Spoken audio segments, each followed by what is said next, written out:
பொன்மனச்செம்மல் புரட்சித் தலைவர் எம்ஜிஆர் அவர்களையும் இதயம் புரட்சித் தலைவி அம்மா அவர்களையும் வணங்கி, அன்பான தமிழ்நாட்டு மக்களே, வருகிற 23ஆம் தேதி நடைபெறும் சட்டமன்ற தேர்தலில் தவறாமல் நாம் ஜனநாயக கடமையை நிறைவேற்றுவோம். இது தமிழ்நாட்டை காப்பாற்றுவதற்கான இறுதி யுத்தம். கடந்த 5 ஆண்டுகளில் ஒரே ஒரு குடும்பத்தின் சொத்துக்கள் பல மடங்கு உயர்ந்துவிட்டன. ஆனால் மாநிலத்தின் கடனோ அதிகமாகி மக்கள் தலையில் விழுந்திருக்கின்றது. பொய்யான வேலைவாய்ப்பு வாக்குறுதி அளித்து மக்களை ஏமாற்றிவிட்டார்கள். கடந்த 5 ஆண்டுகளில் உயர்கல்வித்துறை முற்றிலும் சிதைந்து விட்டது.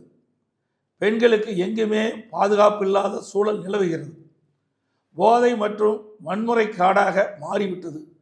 இந்த அராஜக ஆட்சியிலிருந்து உங்கள் பிள்ளைகளை காப்பாற்ற உங்கள் வாக்குத்தான் ஒரே ஆயுதம்.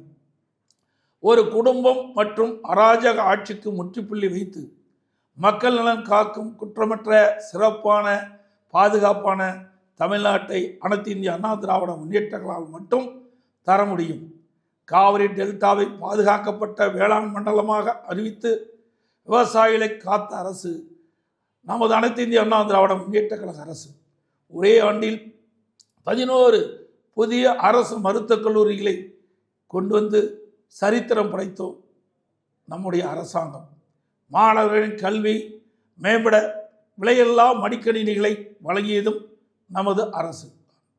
அம்மா உணவகம் மற்றும் அம்மா மினிக்கிளினிக் ஆகியவற்றை ஏழைகளுக்காக அமைத்து கொடுத்தோம். சிறப்பான நமது தேர்தல் அறிக்கை மூலம் வளமான ஒரு எதிர்காலத்தை தமிழகத்துக்கு வழங்க இருக்கின்றோம். அது மூலம் தமிழ்நாடு இன்னும் முன்னேற்ற பாதையில் செல்லும்.